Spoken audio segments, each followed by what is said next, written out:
Welcome to episode 155 of In Touch with iOS, a podcast that talks about iPhone, iPad, Apple Watch, Apple TV, and related technologies. I'm your host, Dave Ginsburg, and my co-host, Warren Sklar, is here. How are you doing, Warren? Actually pretty good. I'm not at the beach house on the Thursday night, so I get my That's good. I get my reel set up for now, and we'll see how it goes next week. All right. Well, we want you to be comfortable. We want you to be comfortable. But I also want to welcome back to the show Holden DePardo. How you doing, Holden? Doing well. Thanks for having me.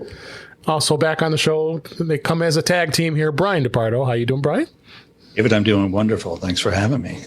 Absolutely. Glad you guys could be back. I think it's like your third or fourth time now. Yeah. Glad you guys as a team. Yeah, I think so. Glad you guys are enjoying coming on the show. We always have a lot of fun, and it's post dub, and we don't have to talk really much about dub anymore, other than some of the other stuff like iOS 15 and everybody belly aching about it, and all that fun stuff. So, but we have a lot of news this week. We can go through that, and Warren's dog did something. We'll talk about that just a bit, and lots of other fun things to talk about here. So let's just dive right into the news here this week. Mac rumors: Apple launches the podcast subscriptions. We've been waiting just intently for this, right? Apple has announced, Apple has announced that the Apple podcast subscriptions for shows and channels rolled out worldwide, showcasing a large number of new shows, groups of podcasts, and channels. So when listeners purchase a subscription to a show, they automatically follow the show, and the page is updated with a subscriber edition label, so they clearly see that they have access to the premium experience. As the listeners subscribe to more channels, the Listen Now tab expands with new rows to provide easy access to all subscription content. Listeners who subscribe to 2 or more channels will also see My Channels and then the Listen Now tab. So yeah, they decided to roll this out. I don't know if I'll be participating in this anytime soon, and then I don't know if any others will be as well, because one of the downfalls to the podcast subscriptions is you have to have separate feeds for your podcast in order for it to be maintaining all this. So just what we need, extra work, but will it be monetized? Apple's still taking their 30%. Warren, what do you think about this? I think Facebook just launched their subscription thing too for podcasts. So this is going to be a thing. That's the next story.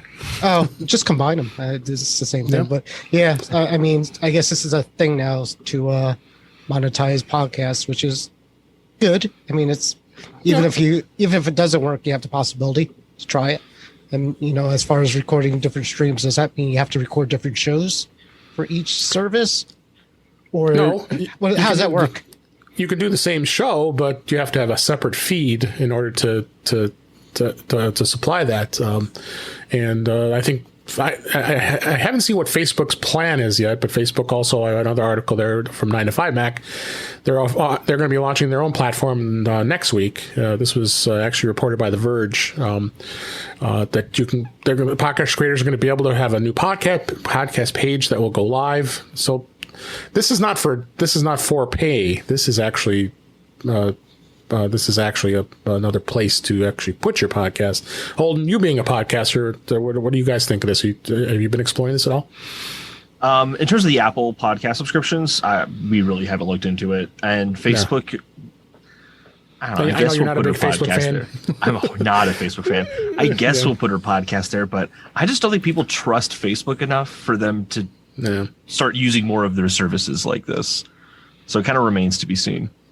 Well, I have a In Touch with iOS page that many follow, and we appreciate that. And so we do generate some traffic, and Twitter as well. It's hard not to actually be on social media. Brian, you have any thoughts on this? You're a podcast listener, right? And yeah, would you pay for it? Probably not. Only because with everyone still kind of working remotely. I mean, my podcast listening time was my commute, and I don't really have a commute anymore. So I have to say that I have not really been listening to any podcasts aside from this one, of course, Dave, and, Holden's podcast. And, so probably not, although I'm kind of interested to see how it plays out. Yeah, I'm not a big fan of Facebook either, but why wouldn't they jump in, I hadn't thought about the social media aspect of like you have the page for Touch and iOS, having your community in a place where they can listen at the same time. Yeah, does kind of make sense. I hadn't considered that. Yeah, wait till Twitter's podcast subscriptions come out, and Instagrams and Snapchats. It's just going to snowball from here, I'm sure. You're going to be able to. Definitely going to be able to. You can make on some of those platforms. You can make nothing times like 10 on all these platforms. Yeah, exactly.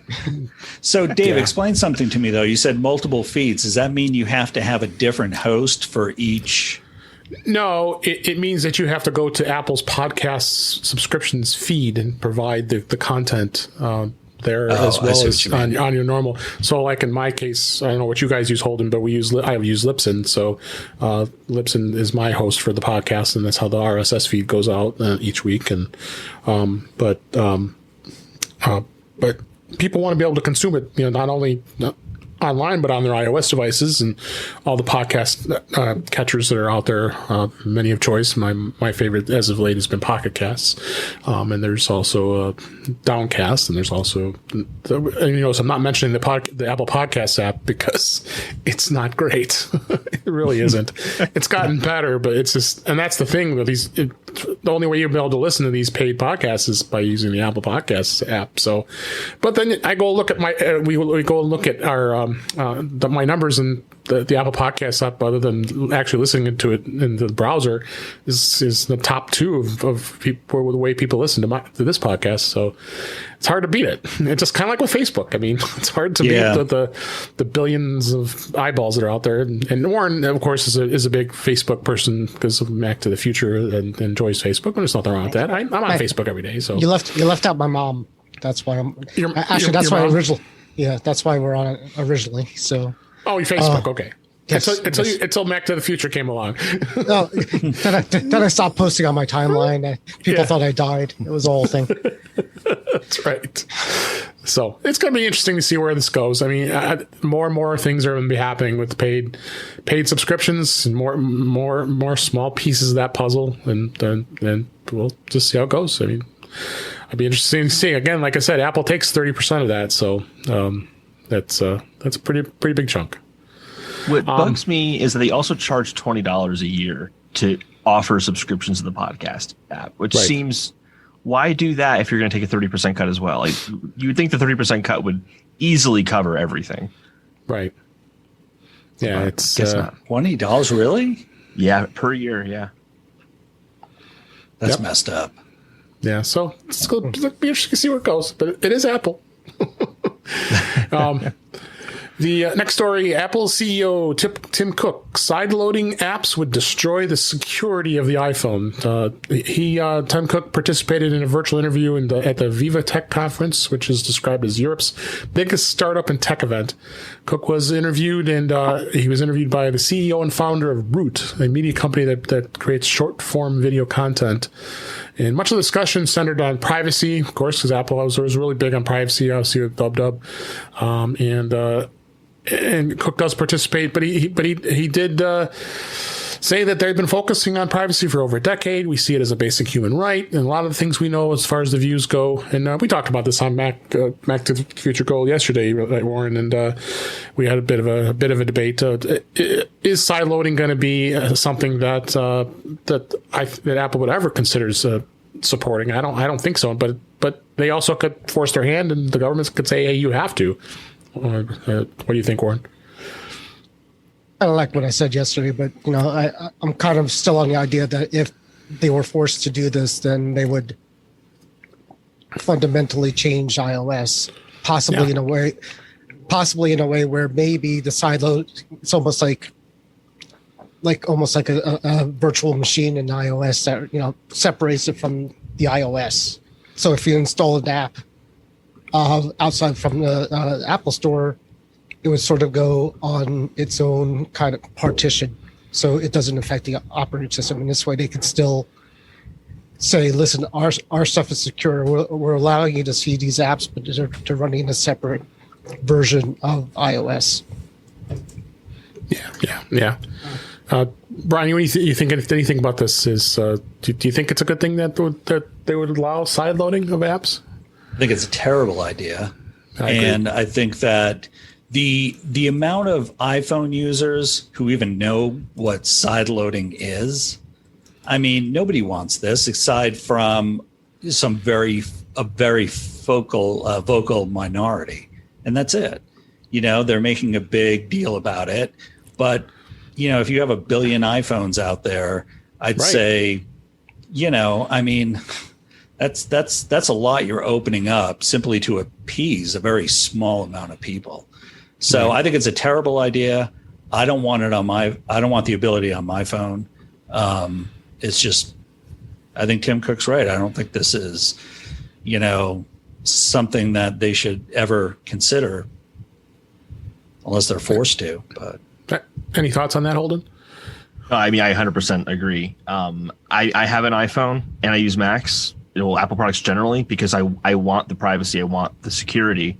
Right. And if it feels like a lot of this conversation, to kind of Warren's point, they have to fundamentally change what iOS is. So it's kind of like, well, people bought into iOS for this reason. It's the reason people get iOS is I don't have to think about it. It's going to be secure. It's going to be private, and I can feel comfortable in that. And I kind of feel like regulation saying, no, well, you can't do that. People can't buy it for that reason. It just seems very strange to me. I think there'd be a lot of backlash.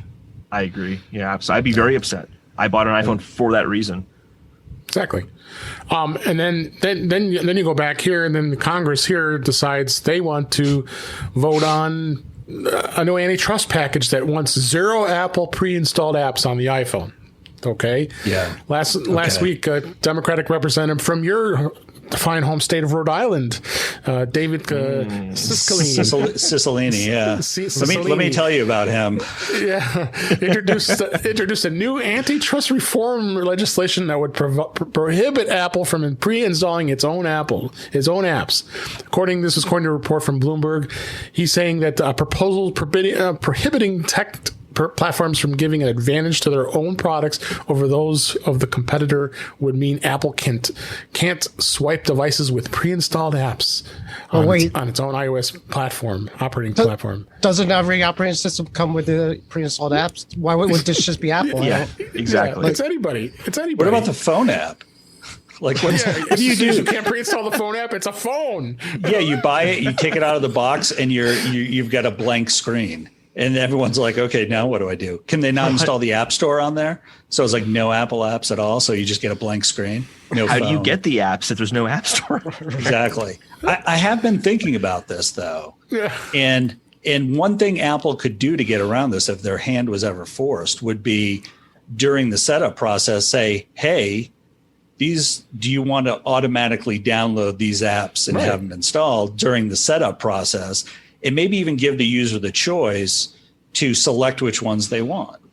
If you don't want the phone, it won't install. Then you just want the phone. Exactly. I do that, as Holden knows. I love talking on the phone. But as you just said earlier with this gentleman from Rhode Island, should we consider the source? Yeah, I mean, I don't want to get too political on here, but let's just say that he probably has trouble spelling his name. I would too. This is his thing, though. This is what he does. He's a troublemaker. I think he sticks his nose into things he knows nothing about, and doesn't necessarily understand what he's saying. I think. I mean, if you brought him on the show, I'm sure he couldn't tell you one thing about the iPhone and how it works. And I think most House representatives and senators, for that matter, are probably in that same boat. So, like I said, consider the source. Yeah. And even more antitrust complaints. Sonos has complained about Apple's restrictions on third-party Siri access in an antitrust hearing. This was on Tuesday as we record this. Sonos is participating in a antitrust hearing on the smart home where Sonos legal chief Eddie Lazarus has some commentary to share on the smart home market and the dominance of companies like Apple, Google, and Amazon. And of course, headed up by Amy Klobuchar, the subcommittee. in antitrust of in consumer rights. She's just been leading up to this whole crazy stuff about antitrust, and are these three companies controlling things? And I mean, it's a market that's wide open right now. I mean, you have Amazon, you have Google, and you have Apple. I mean, they're all having their own same ecosystems. They're all doing the same stuff, but each of them can do their own thing. I mean, Sonos is already participating with the Sonos Move, which I own, with having the Amazon Echo built into it. But it also supports Google and also supports Apple. So, I mean, where is their antitrust here? I don't know. What do you think, Brian? I think this is a little crazy. Well, antitrust, I think, has a much different meaning now than it did back, say, in the 90s when Microsoft went through their whole antitrust thing. Right, it just Explorer.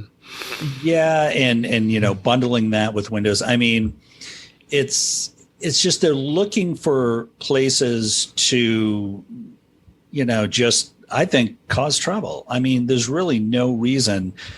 It used to be, and I could be wrong, I don't claim to be an expert in any of this, but antitrust to me says, hey, this company's a monopoly and we need to do something about it to level out the playing field, right? I don't see Apple having a monopoly in anything, aside from maybe their own ecosystem, which they created and they fund and they, but I don't see where they have a monopoly in anything. And of course, you go back 30 years and to even think that Apple would have a monopoly someday is just funny to think about, So really I don't get it. What do you think of this, Warren? We talked about this yesterday, but my thought now is the Sonos should calm down because Siri could barely work with Apple stuff. So that's right. That's a good point. And most people just control the whole pod with their phone, anyways, and it doesn't really matter in that case because you could stream whatever. You could stream your Sonos stuff to. You could stream Amazon Music, whatever you want. So. It's a silly idea. It's a silly thing, is what I think. Yeah, I mean, Sonos has its market. So does all the other speaker makers. Any thought? They're doing well. So I mean, it's it's not like they really their stock is doing well. I mean, I'm a stockholder of Sonos. I think it's a small stock, but they're doing very well. Yeah. Any thoughts, Holden? The whole antitrust thing with Apple, I've been taking a really close look at it since the whole Epic Apple thing. And the whole thing irritates me because I feel like kind of what, my dad was talking about earlier with like a lot of these politicians just don't know what they're talking about. Mm-mm. And there's no way that you can look at the Apple situation and say, oh, they're a monopoly who's abused their position to get where they are. It's actually the opposite. They've had this very closed ecosystem. It's been the defining aspect of Apple for decades, and they've grown because of that. Not that they rose up and then started locking things down when they had this monopoly position. It's like the opposite of how monopolies traditionally act. Mm-hmm. And yet there's all these lawsuits against them. It doesn't make any sense to me at all. It just seems completely illogical. We must be missing something. We must be. But all I'll say is there's a lot of these companies, Sonos included, is in something called the Coalition for App Fairness, which is a lobbying group that goes after these politicians. And ever since I've read their website, the Coalition for App Fairness, these politicians literally just verbatim repeat what is on that website. And it is nothing but a bunch of big companies getting together to lobby these politicians. It is crazy. I read like Epic's lawsuit, and even that has Epic's, the company who actually founded the Coalition for App Fairness. It's the same talking points in their legal case that they used against Apple. It's the same thing politicians are saying, because this is just lobbying. And this isn't a David versus Goliath. This is Goliath versus Goliath. And that's all this really is. Sure is. Let's politics. Let's move on to something lighter. Games. Apple. I got the pop up, so I had to go find the article. Find out about this. That's some Mac rumors. Angry Birds Reloaded is coming back. Doodle God Universe, Alto's Odyssey, The Lost City coming to Apple Arcade. Apple had a head start already, as we talked about previous, some that added some of the classic games like the Oregon Trail and others to the Apple Arcade catalog. Today, they announced 3 new games that are coming in the near future, so they're teasing you. So all 3 of those games are going to be offered, and then it pops up and says, you got the notification that says, oh, you can install it. I'm like, so I tapped it and said, oh no, this is just putting you in place to notify you when it's available. But they did send out these notices through Twitter today, which is kind of interesting. And those interested in playing them when they're launched on Apple Arcade will be, like I said, you sign up and you'll be notified, and then you'll be able to jump on it. Angry Birds, though, the craze of Angry Birds, are any of you guys subscribers to the arcade? I don't think you are, Warren. No, Warren, you are, because you have the bundle. Yeah, I'm in the bundle, but to be honest, I was excited when they released the first round a couple months ago. Yeah, and that lasted for about 3 weeks, I guess, and I haven't really played it again since then. So yeah. I played Oregon Trail for a little bit, and then it's like, okay. Yeah. Well, I was excited. I got my memorabilia. I like the song pop because I used to play song. I played it online, and there were so many ads, and I liked it. And there wasn't a lot of people there. That was an issue at first, and then I just kind of stopped. So. The Holden, obviously you're doing a gaming podcast. I don't know. This is probably not the types of games you guys are playing, but it's interesting to see where Apple Arcade does go with this, and getting more and more titles.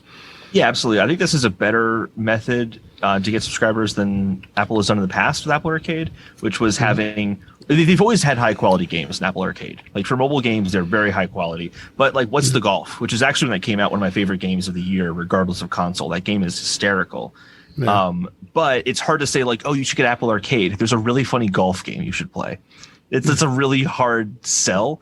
But if you say, like, hey, you can go back and get classics like Angry Bird or Cut the Rope, or if you don't even play those kind of games, you want a good Sudoku app, you want a good crossword puzzle app, it's nice to have those more familiar options, and then people can kind of explore from there and find some of the other ones.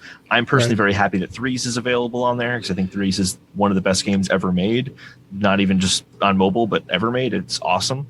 And it's there. And so there's a lot of really great experiences, but I just think that... I don't know. I think that people like Angry Birds in particular, I think is a little too old. I don't think it has that same pull that some of the other apps they brought on have. Yeah. Brian, did you play many of these games, or you're that's not your thing? Huge Angry Birds. No, fan. I used to like to play Tetris and Breakout on my Palm Pilot.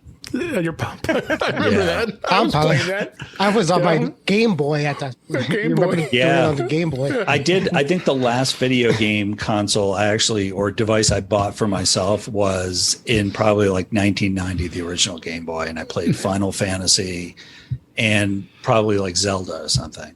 I'm talking about it turned into my Game Boy. My Game Boy was no, you didn't get that one. I got the black and white one. Okay.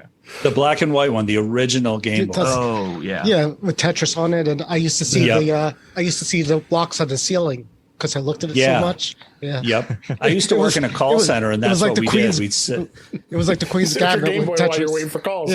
Yeah. That's exactly what we did. We all bought Game Boys, and we would just sit there and play. Yep. So.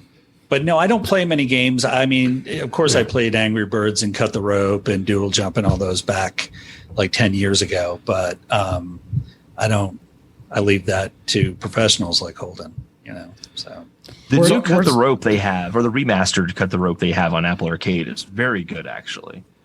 Yeah. They need to get Words with Friends so I don't have to see the ads, because I play that all the time. That would be a really good get for them. Yeah, but Zynga would never go for it. Yeah. Yep. But that's what they need. Like you said, they need a killer app. Really, and they don't have it. Yeah, and like an Xbox has a Call of Duty, and that's why people kind of they need something that people talk about and say, listen, you have to get it for the $5 a month. Yeah, they need like an Animal Crossing or something, something like that, or the do the Pokemon thing again and just do it better or something. Yeah, actually, on the note of Animal Crossing, I don't think it'd be a bad idea to work with Nintendo and say, hey, Nintendo, make a game exclusive. Yeah.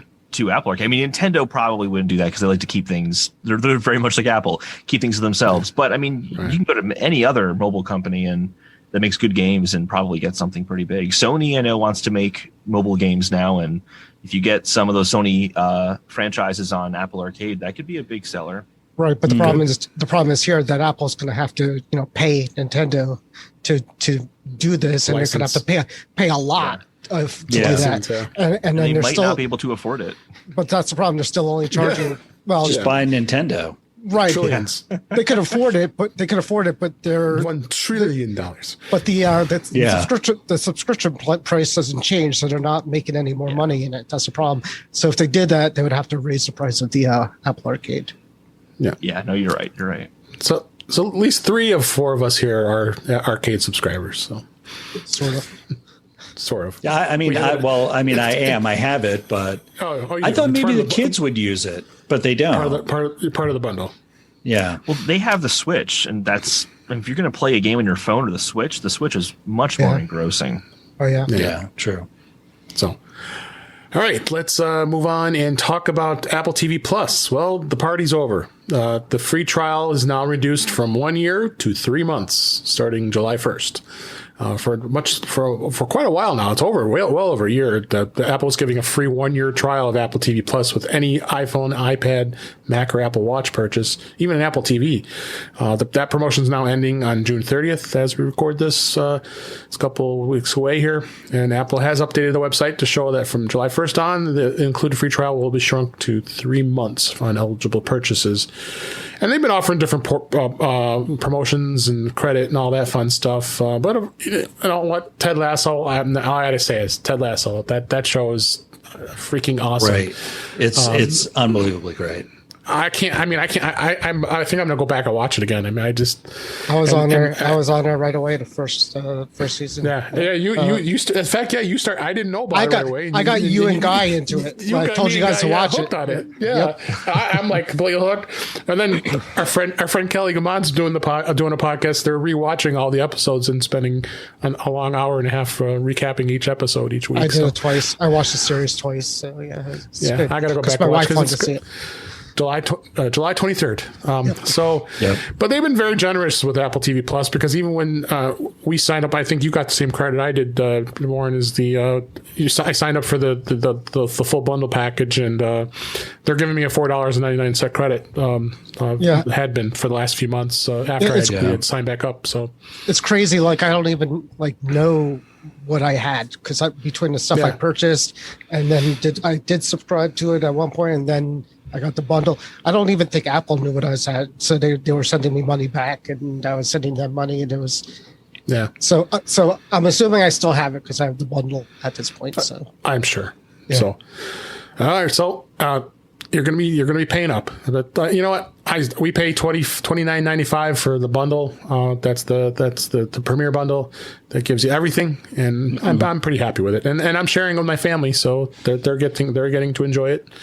And they're sharing a little bit in the wealth of it as well, so I'm not complaining. I think I'm saving about $10 a month. Yeah, exactly. With all this, because I get the 2 terabyte storage and all that other stuff. And I think I figured I'm saving about $10 a month. So yeah, for sure. So next story, Mac rumors. Go ahead. I'm sorry. I was going to say 3 months is still a really long trial too. Like, this is still unbelievable value. Yeah. I forgot to ask if we're all getting our money's worth out of the Fitness Plus. Do you want me to flex? I'll show you that I am. Well, you look at me. I'm getting my money's worth. Have you even launched the app? That's the question. I'm scared to actually launch it because I have launched it. It's going to be like you might be wanting to do some of that Tai Chi. It's going to make me sweat just by opening the app at this point. All right, let's go ahead and move on here. Next story on Mac rumors, Apple maintains 5G market lead in the quarter 1 of 2021. Despite the Vivo and Samsung gains, Apple shipped an estimated 40.4 million iPhone 12 devices during the first quarter of 2021. Wow, that's amazing. According to new data shared by Strategy Analytics, the figure suggests Apple has maintained its grip on the global 5G smartphone market, despite indicating a 23% dip compared to the fourth quarter of 2020, where Apple, just shipped a mere 52.2 million units. But Apple's been enjoying booming sales in the 5G market in the last 3 months following the launch in the first 5G equipped iPhone models. But since then, the rivals have upped their game, and of course, they're giving some premium here. So it's good, some good numbers. I mean, I think 5G has still got a little ways to go yet when it comes to the towers that are around and taking advantage of the speeds. Brian, what do you think of this of 5G? I have an iPhone 12, so I have 5G, and I think you get to a certain speed, and I mean coverage is great. I'm on T-Mobile, and the coverage has been great. The speeds have been great, but I kind of feel like it's like with money after, a certain speed. I mean, do you really notice that much of a difference? No. Well, good thing is T-Mobile's including it. Yeah, absolutely. So, I mean, I'm not surprised that they have the lead. They jumped on this. There hasn't been any issues. It hasn't caused more people to get COVID. So that's good, I guess, right? Well, you can't prove that. Well, then there's someone at the door. Any thoughts on that, Holden? To kind of repeat the point from earlier, like, I don't know how many people actually have access to 5G. Yeah. So it's, I mean, even you did, like, you have access to 5G, but is that the real 5G, like the ultra band 5G? Yeah. Is it? Okay. I don't. I've Not ultra band. There's a number of bands. We can get technical on that, but all I know is that on my phone it says 5G at the top. That's it. It's not 5G W or whatever AT&T was doing. But I'll tell you, I'll tell you one thing. That my wife has an 11, and I have the 12 of 5G. And there's times that she gets better service than I get, better data speeds than I get. So we're at a point with 5G that reminds me. I think with the iPhone 5S, they started doing HSPA plus, and AT&T tried to say that was 4G. So on the top of an iPhone, it would say 4G up there, and they had to change it because it wasn't really 4G. And I feel like that's where we are with 5G right now. Is we're in this like transitional technology that sure is faster than 4G, depending on your coverage and if you have good coverage there or not. But ultra band is the real. That's going to be the real game changer. But it's going to be so hard to implement that nationally because of its low range and all that. So I don't know. We're a ways away from 5G. I think. I thought I had the real 5G. You're telling me I don't have the real 5G. You don't have the real 5G. I'm returning it. You get a Samsung phone instead. Yeah, those do have the real 5G. Yeah. Do they really? No. Yeah. Okay. Because that wouldn't be enough to make me switch. The real 5G causes COVID. It does, which is why I'm glad I don't have it. Yeah. Exactly. And then last story here. The Beats Studio Buds, all of a sudden, I know there was a sneak peek because LeBron James happened to be wearing them, and people caught that. Wow. They are 9 to 5 Mac here. Yeah, whoopee. 9 to 5 Mac here did a comparison against the AirPods and the AirPods Pro. Of course, the Beats are going to be much cheaper, about $100 below the AirPods Pro, and they do come with noise reduction too. These Studio Buds, so they did a comparison. I haven't had a lot of chance to really look at this and find if there's any real value between these here. The Beats Studio Buds have full wireless. They're in-ear fit with the 3 tip sizes. Comes in 3 colors, but it doesn't have a wireless charging case. So you see they're doing some comparisons here. Interesting. It's Apple's competing against themselves basically because this is their product. That's where I don't understand. I mean, at what point do they drop Beats? I actually never thought in a million years I would buy a pair of Beats, but I did because they were like, it was the Beats Solo Pro, I think it's the over-the-ear ones. Yeah. They were like dirt cheap at Best Buy, and I wanted noise canceling over-the-ear headphones, and I thought, okay, well, this is my chance to try them, and they're great. I love them, and my devices see them in the same exact way that they see AirPods. You get the same kind of pop-ups, you get the same options. Yeah. It's if you're looking at it from a software point of view, they're AirPods. That's all they are. So why the different brand names? I don't know. There is, I think, one important difference that I found in the article here is ear detection isn't. I don't know about your Solos, but at least for the Studio Buds, there's no ear detection. So if you take them in and out, they're not going to pause and play the music and do all that. Right. And they don't do the auto device switching. But outside of that, you're right. They're just basically AirPods. Which I disable. I hate the autos device switching. Yeah, but my Beats Solos do the air like if I take them off, it pauses and it does switch devices. Like it will, like if I go from my iPad to my Mac, it'll pop up just like the AirPods do. I think I had the U1 chip in it, and I think that's why. It also it charges with a lightning connector too. So all I can say is the four of us look pretty silly with these white things sticking out of our ears, and the new Beats have they're like fully in ear. They're fully in ear, right? And you could get them in black, and that would actually look a lot better than how we look with these. These are like I'm a headphone crazed person. I'm looking at least three, 4 pairs sitting in my office here. So, and plus the 3 pairs of AirPods here. So, wow. Crazy. AirPods and one pair of AirPods Pro, but you need more ears. Yeah. So I like the little stem just because it makes it easier to take it in and out. I don't want to dig into my ear to get something out.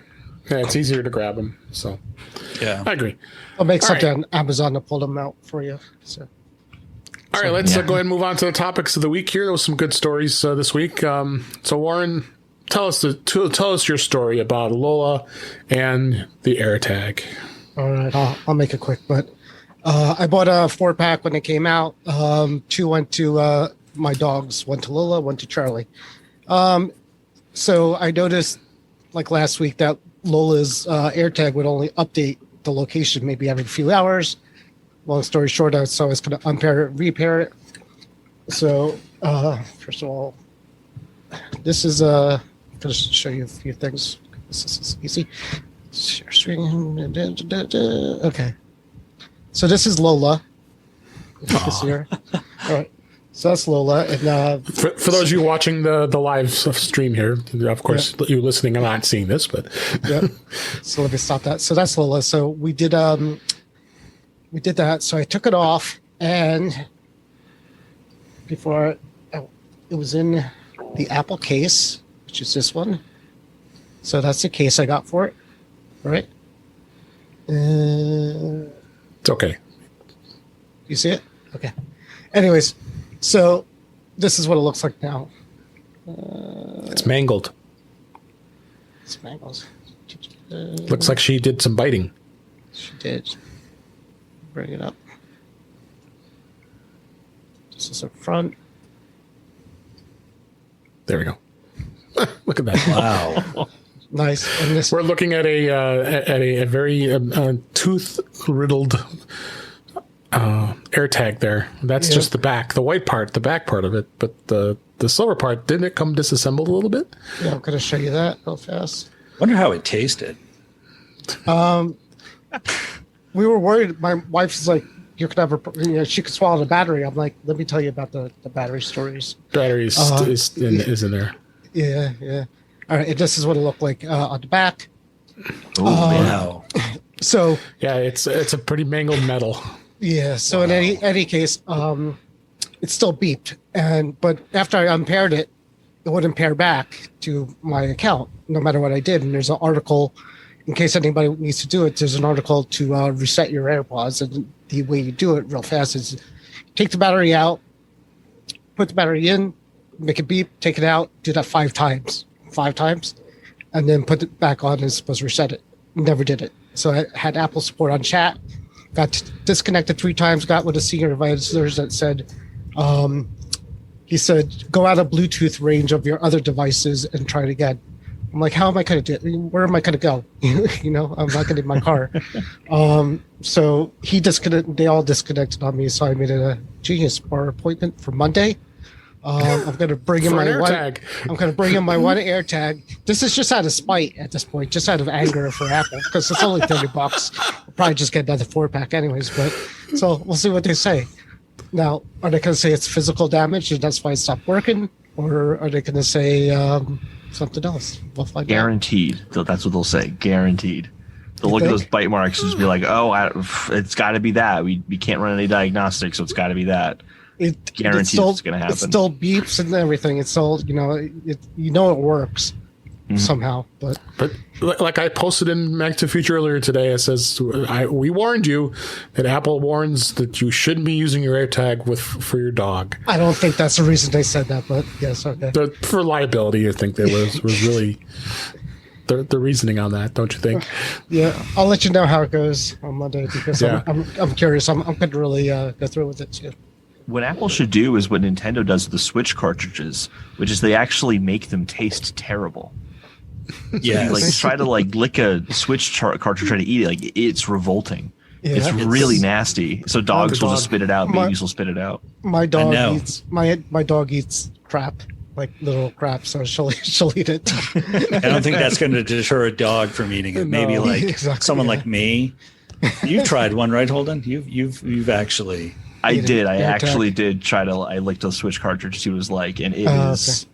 It stays with you too. It's repulsive. It was there for like at least an hour. Ugh. It was really bad.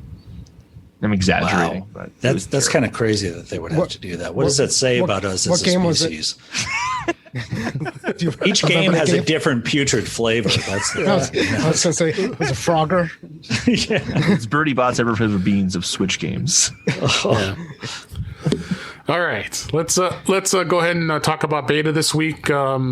We're doing dual betas here because Apple's been doing this a lot lately, which is kind of crazy, but okay.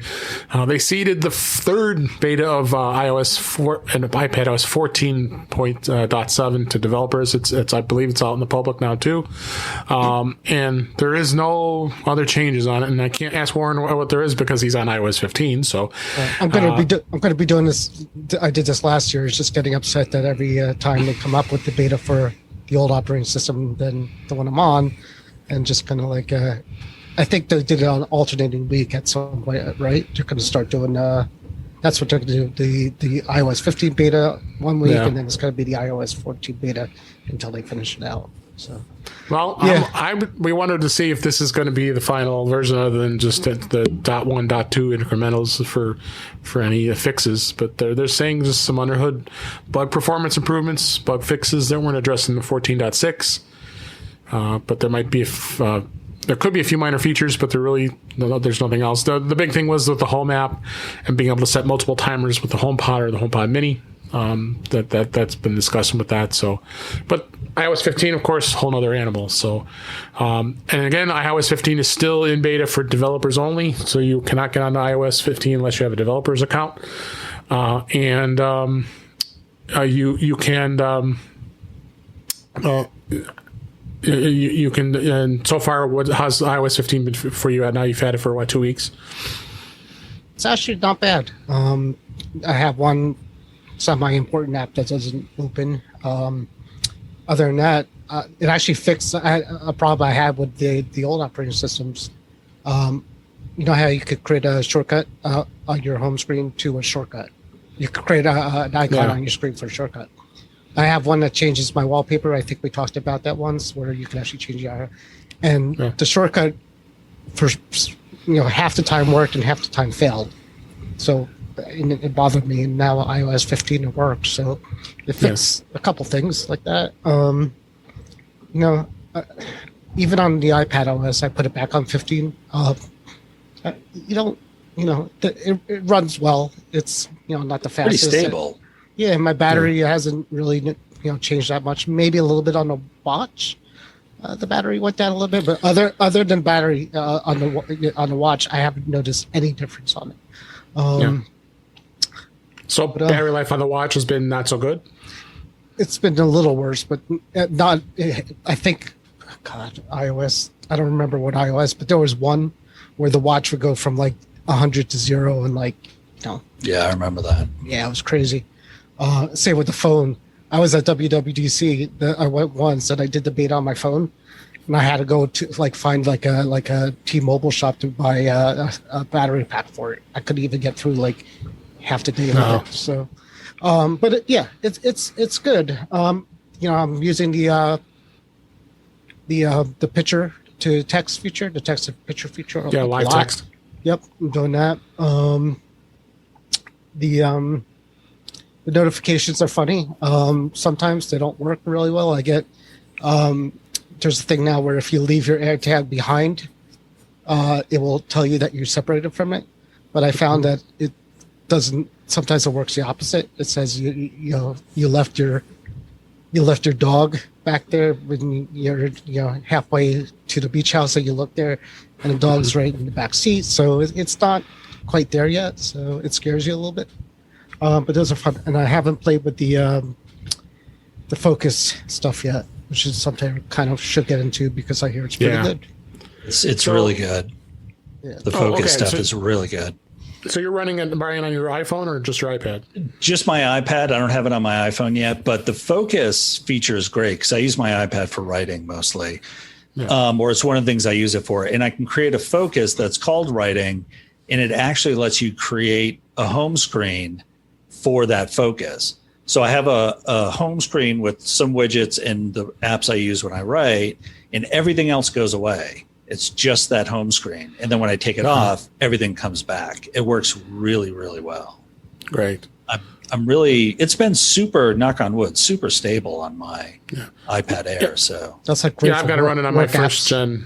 If you're at work and you can only show stuff you use at work, that's awesome. Yeah, it's great. It's really well done, I think.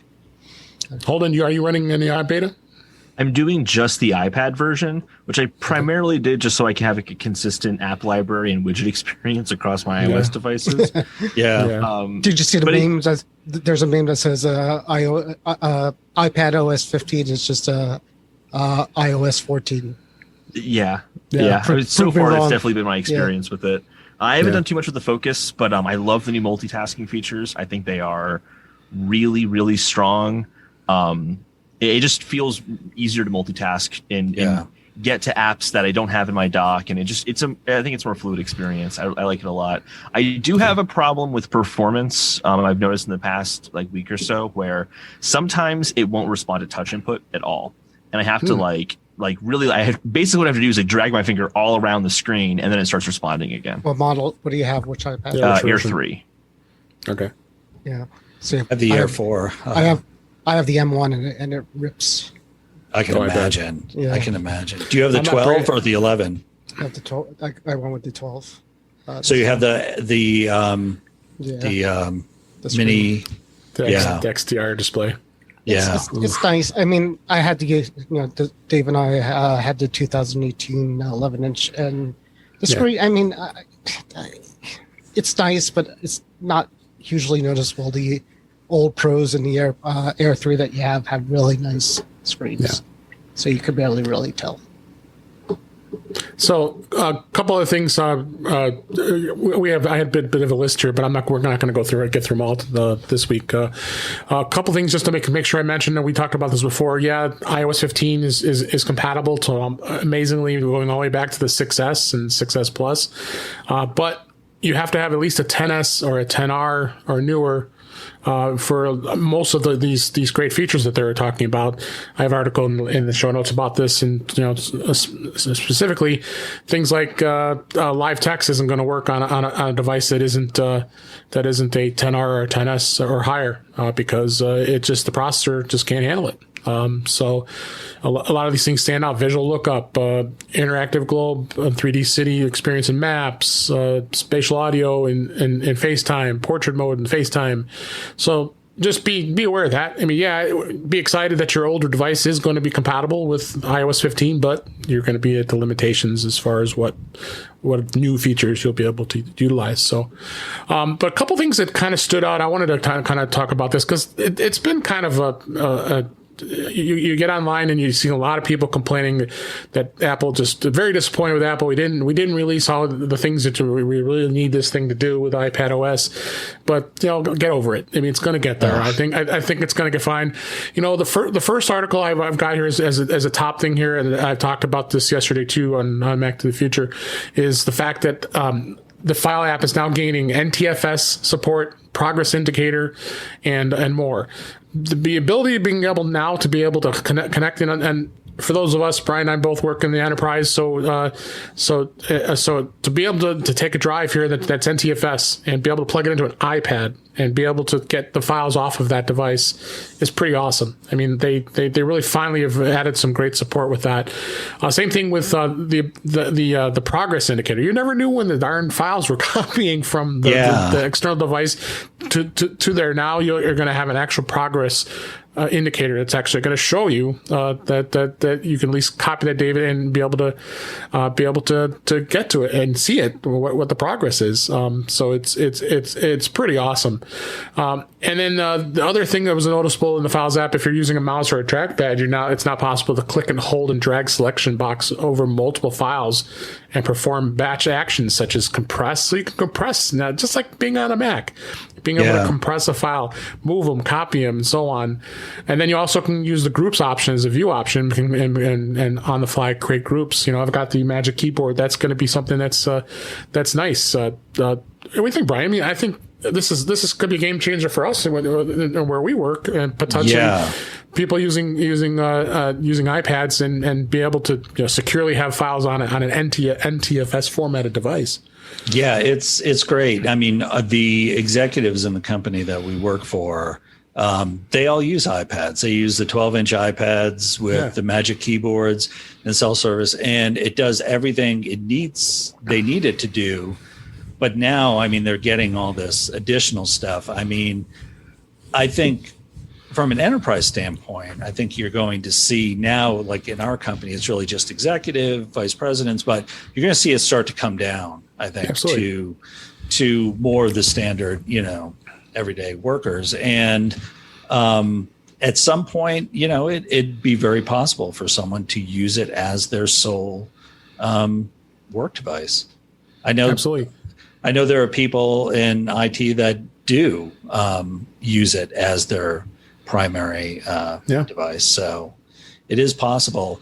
I mean, just the fact, too, that you can actually I can drag a chunk of text from one app to another without even using multitasking. It's pretty incredible.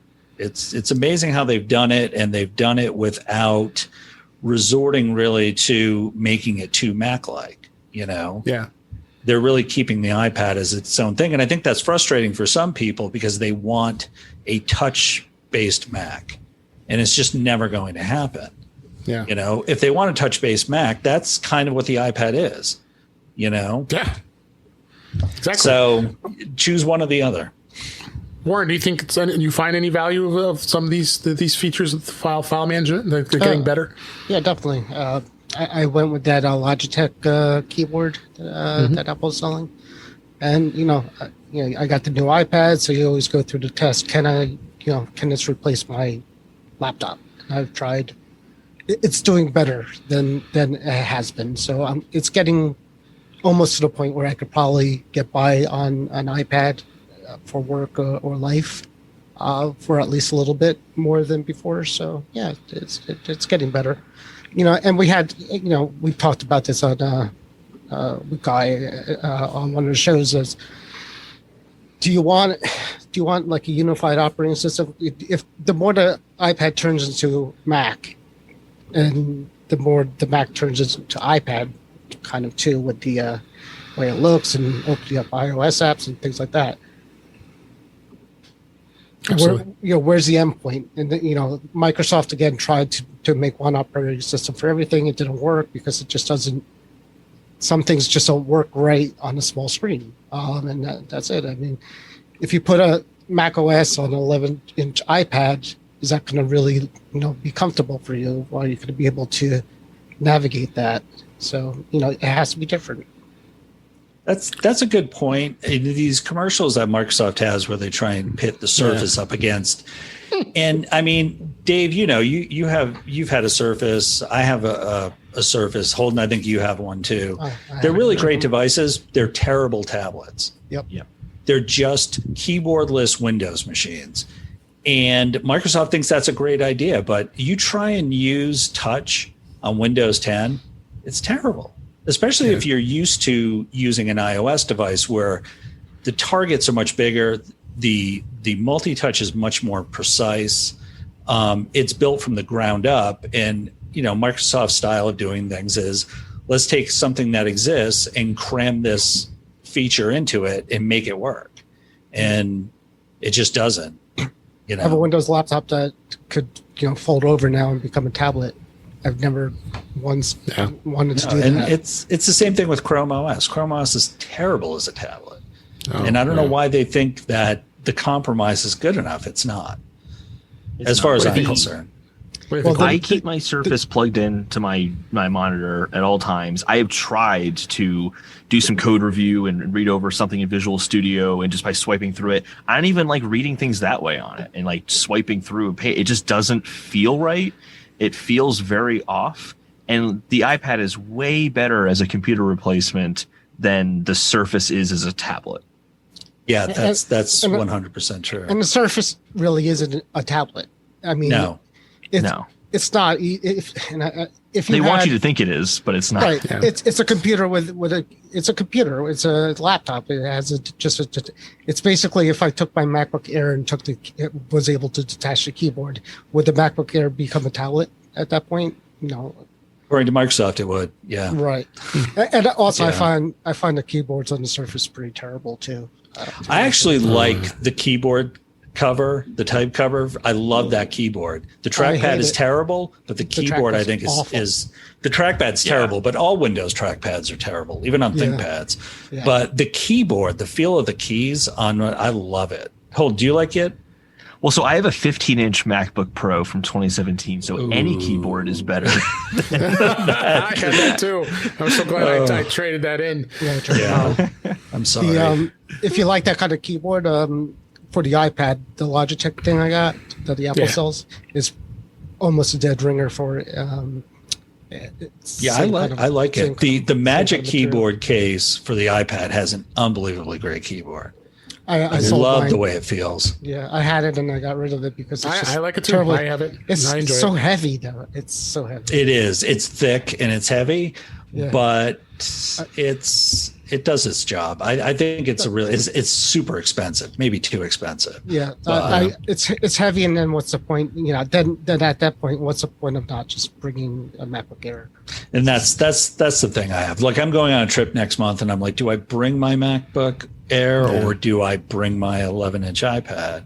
Or iPad Air. What's that? 10.9 inches or something like that. Right. It's considerably smaller, but it's not necessarily lighter.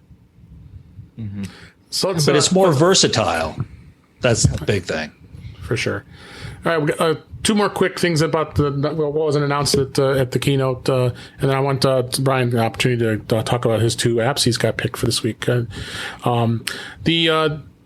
iOS 15, you now can have iPhone apps run in landscape mode. You were never able to do that before, finally, because you'd have to have it be in portrait mode in order to be able to view that. So you're going to have that. We have links in the show notes for this information, but check that out. I think that's a great thing.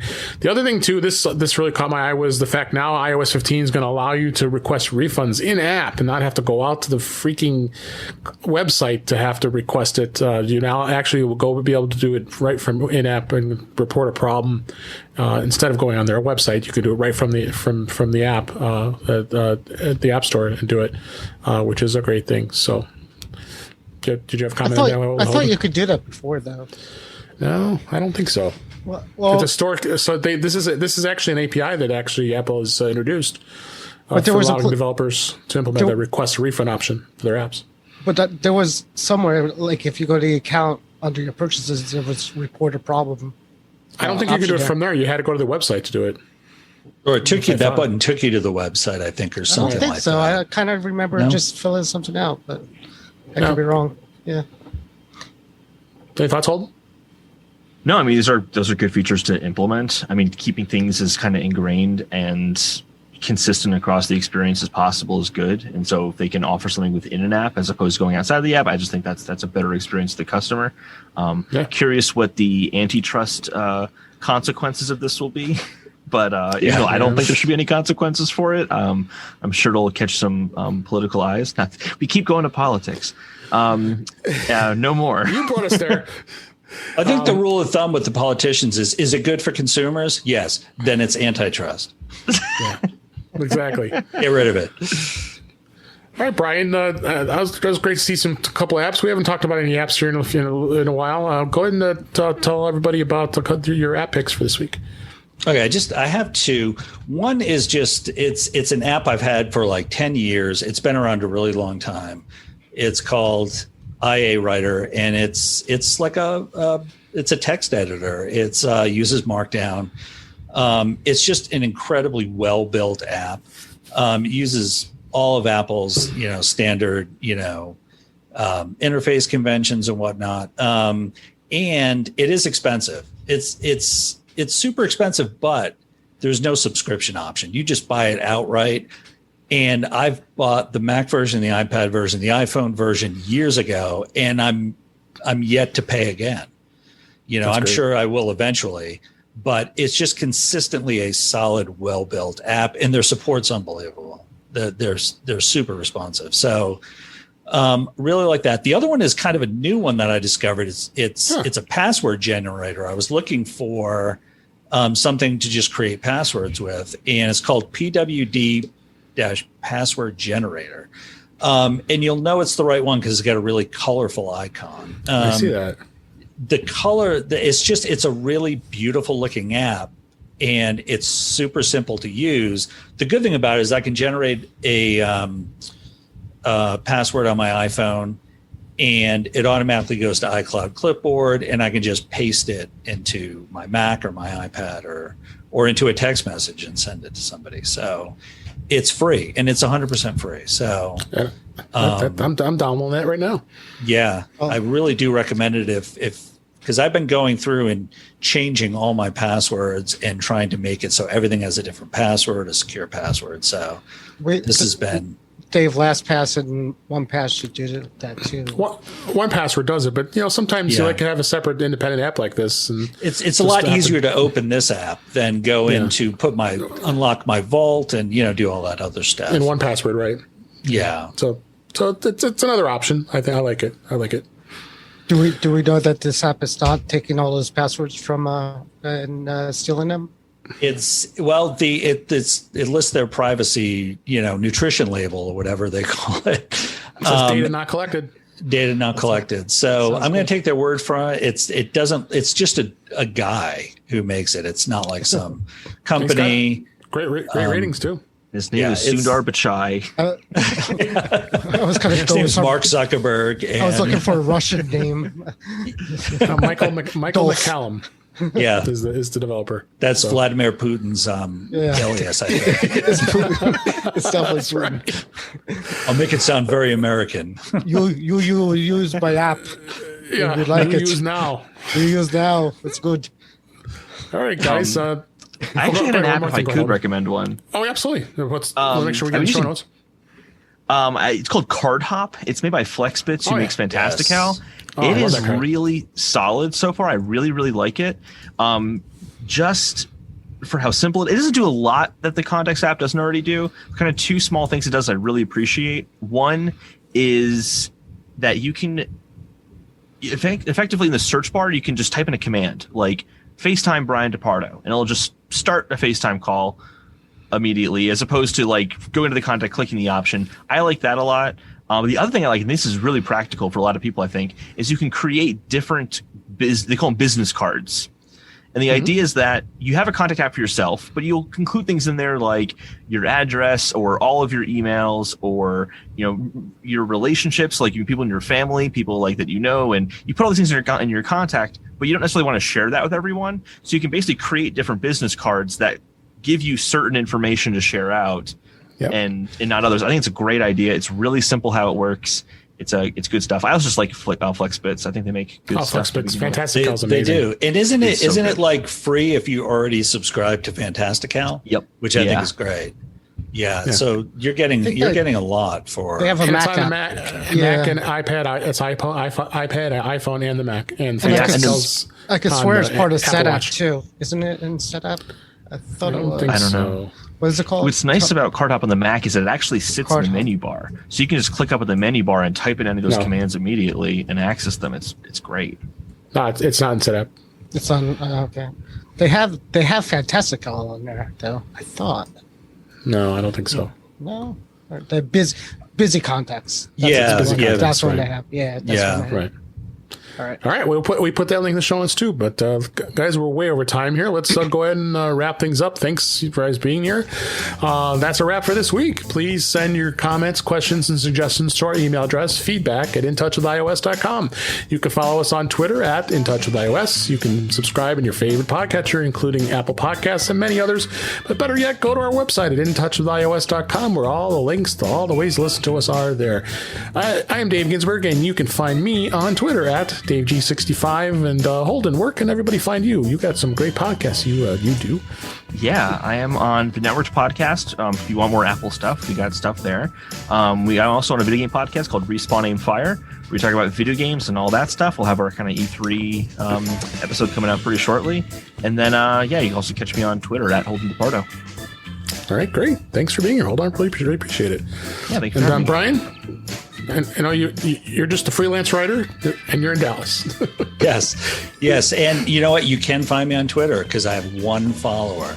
So if you want to go to Brian DePardo on Twitter, yes. Maybe you'll get some more followers.